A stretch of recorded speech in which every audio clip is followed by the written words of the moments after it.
தாம்பரத்திலே நடைபெற்று வருகிறது. இந்த கூட்டத்திலே பல்வேறு தீர்மானங்கள் ஒருமனதாக நிறைவேற்றப்பட்டிருக்கிறது. முதலாவது தீர்மானமாக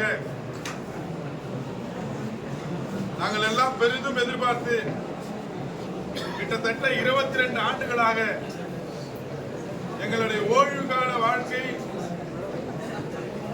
கேள்விக்குறியாக இருக்கிற அந்த வாழ்க்கை வசந்தம் பெறுமா என்று ஏங்கி தவித்த அந்த ஏக்கத்திற்கு விடையளிக்கும் விதமாக மாண்புமிகு தமிழ்நாடு முதலமைச்சர் புத்தாண்டு பரிசாக எங்களுக்கு அளித்த தமிழ்நாடு உறுதியளிக்கப்பட்ட ஓய்வூதிய திட்டத்தை தமிழ்நாடு ஆசிரியர் முன்னேற்ற சங்கம் வரவேற்பது எனவும் அதை எங்களுடைய நலன் சார்ந்து கருணை உள்ளத்தோடு அமல்படுத்திய மாண்புமிகு தமிழ்நாடு முதலமைச்சர் அவர்களுக்கு நன்றி தெரிவித்து முதல் தீர்மானம் நிறைவேற்றப்பட்டிருக்கிறது. கிட்டத்தட்ட 22 ஆண்டு கால போராட்டத்தினை மாண்புமிகு தமிழ்நாடு முதலமைச்சர் அவர்கள் முடித்து வைத்திருக்கிறார். எங்களுடைய கோரிக்கைகளை உள்வாங்கி எங்களுக்கு உறுதியளிக்கப்பட்ட ஓய்வூதிய திட்டத்தினை அளித்திருக்கிறார். தமிழ்நாடு ஆசிரியர் முன்னேற்ற சங்கத்தை பொறுத்தவரை மாநில தலைவரிலிருந்து கடைகோடி உறுப்பினர் வரை இந்த சிபிஎஸ் திட்டத்திலே ஓய்வூதியமின்றி பணியாற்றி வந்திருக்கிறோம். ஒட்டுமொத்தமாக பலனை அனுபவிக்கப் போகிறவர் என்ற அடிப்படையில் நாங்கள் அவருக்கு நன்றி தெரிவித்துவதோடு விட்டுவிடாமல் ஜாக்டோஜியோ பேரமைப்பு வரக்கூடிய பிப்ரவரி 8ஆம் தேதி சென்னை நந்தன YMCA திடலிலே மிகப்பெரிய பாராட்டு கூட்டத்தை, நன்றியறிப்பு கூட்டத்தை நடத்த திட்டமிட்டிருக்கிறது. அந்த நன்றியறிப்பு கூட்டத்தில் 40,000க்கும் மேற்பட்ட தமிழ்நாடு ஆசிரியர் முன்னேற்ற சங்கத்தின் உறவுகள் கலந்து கொண்டு எங்களுடைய நன்றியினை மாண்புமிகு தமிழ்நாடு முதலமைச்சர் அவர்களுக்கு தெரிவிப்பதென்று தீர்மானம் நிறைவேற்றப்பட்டிருக்கிறது. இந்த நன்றியறிப்பு மாநாடு என்பது இதை உறுதியளிக்கப்பட்ட ஓய்வூதிய திட்டத்திற்கு மட்டுமல்ல, தமிழ்நாடு முதலமைச்சர் கடந்த ஆட்சியில முடக்கப்பட்டு போன அகவிலைப்படி உயர்வை கொடுத்தார், சரண்டர் விடுப்பு ஒப்படைப்பை கொடுத்தார். இன்றைக்கு உறுதியளிக்கப்பட்ட ஓய்வூதிய திட்டத்தை கொடுத்திருக்கிறார். சத்துணவு ஊழியர், அங்கன்வாடி ஊழியர்களுக்கு சலுகைகளை அறிவித்திருக்கிறார். பகுதி நேர ஆசிரியர்களுக்கு பல்வேறு பயன்களை அறிவித்திருக்கிறார். இப்படி எண்ணற்ற விஷயங்களை செய்திருக்கிற அரசு ஊழியர் ஆசிரியர் பாதுகாவலருக்கு நடத்தக்கூடிய நன்றியறிப்பு விழா மிக பிரம்மாண்டமாக ஜாக்டோஜி நடந்திருக்கிறது. அதில் நாங்கள் பெருந்திரளாக கலந்து கொள்வதென தீர்மானம் நிறைவேற்றிருக்கிறோம். அதோடு மட்டுமல்லாமல் எங்களுடைய வாழ்வாதார கோரிக்கை, இந்த ஓய்வூதியம் கிடைப்பதற்கு இந்த 3 பேர் அடங்கிய குழு, மாண்புமிகு பொதுப்பணித்துறை அமைச்சர் அவர்கள், மாண்புமிகு பள்ளிக்கல்வித்துறை அமைச்சர் அவர்கள், மாண்புமிகு நிதித்துறை அமைச்சர் அவர்கள், இவர் 3 பேருக்கும் இதற்கு உறுதுணையாக இருந்த அரசு அதிகாரிகளுக்கும் தமிழ்நாடு ஆசிரியர் முன்னேற்ற சங்கம் எங்களுடைய நன்றியை தெரிவித்துக் கொள்கிறது. ஏற்கனவே எங்களுடைய கோரிக்கை, கலைஞர் முத்தமிழர் கலைஞர் அவர்களுடைய ஆட்சி காலத்திலே எங்களுக்கெல்லாம் தொகுப்பூதிய முறை ஒழிக்கப்பட்டு காலமுறை ஊதியத்தை அவர்கள் வழங்கினார்கள். அப்பொழுது 2 ஆண்டுகள் அந்த தொகுப்பூதியம் அப்படியே இருக்கிறது. அந்த தொகுப்பூதிய காலத்தை பணிக்காலமாக சேர்க்கவில்லை. அதை தொடர்ந்து நாங்கள் வலியுறுத்தியிருக்கிறோம். இந்த செயற்குழு அந்த தொகுப்பூதிய காலத்தையும் பணிக்கோதமாக பள்ளிக்கல்வித்துறையும் தமிழ்நாடு அரசு அறிவிக்க வேண்டும் என்ற வகையில் தீர்மானத்தை நிறைவேற்றியிருக்கிறது. அகவிலை உயர்கல்விக்கான ஊக்க ஊதியத்தை பொறுத்தவரை ஏற்கனவே நடைமுறையில் இருந்த அதே முறையிலே உயர்கல்விக்கான ஊக்க ஊதிய முறை தமிழ்நாடு அரசு கொண்டு வர வேண்டும். ஆசிரியர்களுக்குரிய பணி பாதுகாப்பு சட்டத்தை கொண்டு வர வேண்டும். அடுத்த கட்டமாக ஆசிரியர் தகுதி தேர்வு என்ற ஒரு நீதிமன்றத்தினுடைய தீர்ப்பினால் பல பேருக்கு பதவி உயர்வு கிடைக்காத ஒரு சூழல் ஏற்பட்டிருக்கிறது. அந்த சூழலை போக்கிட நீதிமன்றத்திலே தமிழ்நாடு அரசு பல்வேறு நடவடிக்கைகளை மேற்கொண்டு வருகிறது. அதோடு வேளையில் சிறப்பு தகுதி தேர்வை நடத்துவதற்காக ஆயத்த பணிகளை மேற்கொண்டு வருகிறது. அதை துரிதப்படுத்த வேண்டும். விரைவாக ஆசிரியர் தகுதி தேர்வு நடத்தி அனைவருக்கும் பதவி உயர்வு கலந்தாய்வினை நடத்திட வேண்டும் என்று இந்த செயற்குழு பொதுக்குழு ஒருமனதாக தீர்மானிக்கிறது. மாண்புமிகு தமிழ்நாடு முதலமைச்சர் அவர்கள் எங்களுடைய எத்தனையோ கோரிக்கைகளை நாங்கள் தொகுப்பூதியத்தில் இருந்தபோது திமுக ஆட்சியில் தான் காலமுறை ஊதியத்தை வழங்கினார்கள். நாங்கள் தொகுப்பூதியத்தில் இருந்தபோதுதான் ஊதிய குழு மாற்றத்தை காலமுறை ஊதியத்துக்கு பிறகு எங்களுக்கு அளித்தார்கள். இன்றைக்கு ஒருங்கிணைக்கப்பட்ட ஓய்வூதிய திட்டத்தை அளித்திருக்கிறார்கள். உள்ளபடியே தமிழ்நாடு ஆசிரியர் முன்னேற்ற சங்கம் மாண்புமிகு முதலமைச்சர் அவர்களுக்கு நன்றியோடு தொடர்ந்து கடமையாற்ற நன்றியோடு இருக்கும் என்பதை இந்த செயற்குழு பொதுக்குழு வாயிலாக தெரிவித்துக் கொள்கிறேன். தியாகராஜன், மாநில தலைவர், தமிழ்நாடு ஆசிரியர் முன்னேற்ற சங்கம்.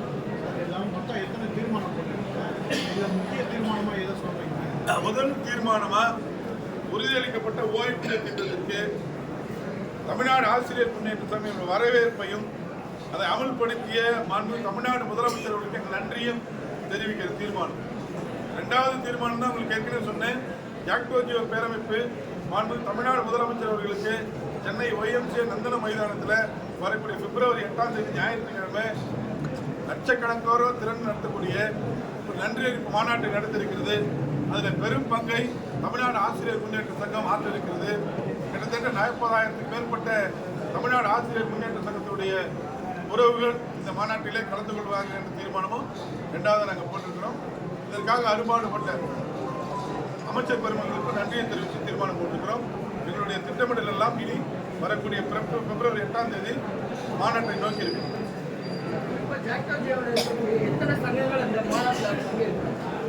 ஜாக்டோஜியோவை பொறுத்தவரை 137 மேற்பட்ட சங்கங்கள் இருக்கு. 137 சங்கங்களுக்கும் உயர்மட்ட குழுவை பொறுத்தவரை ஜாக்டோஜியோவை பொறுத்தவரை ஒரு கூட்டமைப்பு. அந்த கூட்டமைப்பில் ஒன்று சேர்ந்து எடுக்கிற முடிவுகளுக்கு கூட்டமைப்பில் இருக்கிற அத்தனை சங்கங்களும் கட்டுப்பட்டு போது மரபு. அந்த வகையில் ஜாக்டோஜியோ பேரமைப்பு இந்த முடிவை எடுத்திருக்கிறது. அந்த 137க்கும் மேற்பட்ட சங்கங்களும் இந்த மாநாட்டில் கலந்து கொள்வாங்க. அவருக்கு இரங்கல் தெரிவிக்கிறதுக்கு ஒரு தீர்மானத்தில் இங்கே இடம் இல்லையா? ஆசிரியர் முன்னேற்ற சங்கத்தில் அப்படிலாம் இல்லை. மாண்புமிகு பள்ளிக்கல்வித்துறை அமைச்சர் அவர்கள் கவனத்துக்கு நேரடியாக அதை கொண்டு சென்றிருக்கிறோம். அரசும் அதில் தீவிர பரிசீலனை இருக்காங்க. ஒரு போராட்டத்தின் போது விஷம் குடித்து இருப்பது என்பது ஒரு போராளிக்கு அழகல்ல. அது நம்ம அவருடைய இறப்புக்கு நாங்கள் இரங்கலை தெரிவித்தாலும் கூட இது போன்ற ஒரு போராட்டங்கள் நடத்தும்போது ஒரு ஆசிரியர் என்பது அந்த இடத்துல விஷம் குடித்து இருப்பது அது ஏற்க முடியாத விஷயமா தான் நாங்கள் பார்க்குறோம். பட் இருந்தாலும் அந்த குடும்பத்துக்கு உதவி செய்ய வேண்டும். அந்த குடும்பத்தை அரசு தாங்கி பிடிக்க வேண்டும். இது போன்ற யாரும் எதிர்காலங்களில் இதுமாதிரி நடவடிக்கைகளை ஈடுபடக்கூடாது என்ற வேண்டுகோளை எல்லாம் நாங்கள் வைத்திருக்கிறோம். நிச்சயமாக அந்த குடும்பத்துக்கு தேவையான உதவிகளை செய்வதற்கு தமிழ்நாடு அரசு இல்லை. நீங்கள் நிறைய பேர் உங்களோட அஜெண்டா தான் இருக்கு. இரங்கல் தீர்மானம் ஏற்கனவே சொல்லிட்டோம். ரொம்ப நாள் ஆனதெல்லாம் விட்டோம். என்னைக்குமே அந்த குடும்பத்துக்கு பக்கத்தில் நாங்கள் இருப்போம். அதில் ஒன்றும் பிரச்சனை நிறைவேற்றுறோம். மகிழ்ச்சி. அப்புறம் சார், இப்போ நேற்று தினம் ஒரு ஆசிரியர் பேசுகிற ஒரு உரையாடல் வாய்ஸ் செய்தியில் பார்த்துருக்கீங்க. போராட்டம் நடத்தக்கூடிய சங்கங்கள் பெட்டி பெறுறதுக்காக தான் போராட்டம் நடத்துகிறாங்க. அந்த சங்கத்துக்கு தலைமை வகிக்கக்கூடிய நபர்கள் ஆடம்பரமாக அவங்களுடைய பிள்ளைகளை கல்யாணம் பண்ணிக்கிறாங்க. போராட்டத்தில் ஈடுபடக்கூடிய ஆசிரியர்கள் கடைசி வரைக்குமே முன்னேற்ற பாதைக்கு சென்றதில்லை. பெட்டியை பெறக்கூடிய வகையில தான் சங்கங்கள் செயல்படுதுன்னு சொல்லிட்டு ஒரு குற்றச்சாட்டு அந்த ஆசிரியர் அந்த ஆடியோவில் பேசியிருக்காங்க. அதை எப்படி பார்க்குறீங்க? அந்த ஆடியோவை நான் கேட்குறீங்களா சார்? ஆடியோ கேட்கல. நான் கேட்டு உங்கள் கேள்விக்கு பதில் சொல்கிறேன். அப்புறம் கேட்டுக்கிறேன். நிறைய வேலை இருக்கு. தொடர்ந்து பல ஆண்டுகளாக போராட்டம் நடக்கும் போதும் பல்வேறு விமர்சனங்களை வைப்பதும் வாடிக்கை தான் இருக்கு. ஆனால் நாங்களாம் பல முன்னோர்களையும் கேட்டிருக்க. நாங்களும் தரோம். வத்தி பெட்டி கூட யாரும் கொடுக்கறதில்லை. வத்தி பெட்டி கூட நீங்கள் பெட்டின்னு தான் சொல்கிறீங்க. இப்படிலாம் ஒரு போராளிகள் போராட்டக்காரர்களை கொச்சைப்படுத்துவதற்காக ஏதோ ஒரு சிலரை பேசுறதை நம்ம அதை ஒரு விஷயமா எடுத்துக்க வேணாம். தொடர்ந்து நடக்கிற விமர்சனங்கள் தான். ஆண்டாண்டு காலமாக போராட்டங்கள் நடக்கும். ஆண்டாண்டு காலமாக இது மாதிரி விமர்சனம் நடக்கும். ஒரு தரப்பு கோரிக்கையை வென்றெடுக்கும் போது ஒரு தரப்புக்கு அதில் மாற்று கருத்து இருக்கும். அது மேலே வைக்கிற விமர்சனமாக தான் அதை நான் பார்க்குறேன். அதிமுக, பாஜக, பாமக போன்ற கட்சிகள் முழுமையாக அந்த ஓய்வூதிய திட்டமானது நிறைவேற்றப்படல. இது இந்த எலெக்ஷனுக்காக முதலமைச்சருக்கு இனிப்பு கொடுக்கணுங்கிறதுக்காக ஒரு நாடகமாக நடத்தப்பட்டது அப்படின்னு சொல்றாங்க. அதை எப்படி சொல்றீங்க? இது ரொம்ப நாங்கள் ஆச்சரியமாக பார்க்குறோம். எல்லாரும் அவங்க ஆச்சரியமாக பார்த்தாங்களோ இல்லை, நாங்கள் ஆச்சரியமாக பார்க்குறோம். 10 வருஷமாக பென்ஷனுக்காக போராடணும்.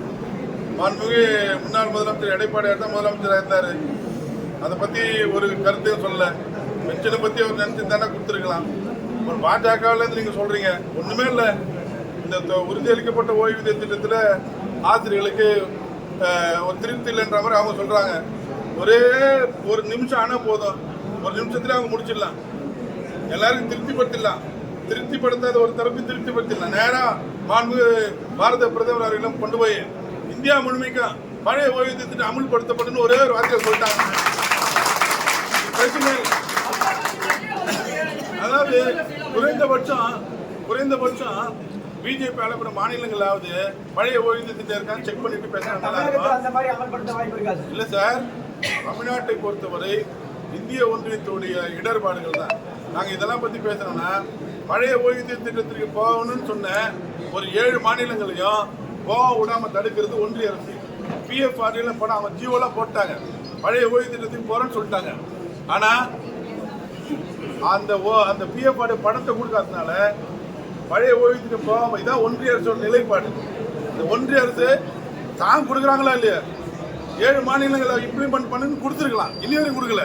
அப்ப அங்க ஒரு நிலைப்பாடு, இங்க ஒரு நிலைப்பாடு, இது ஏற்புடையது கருத்தல்ல.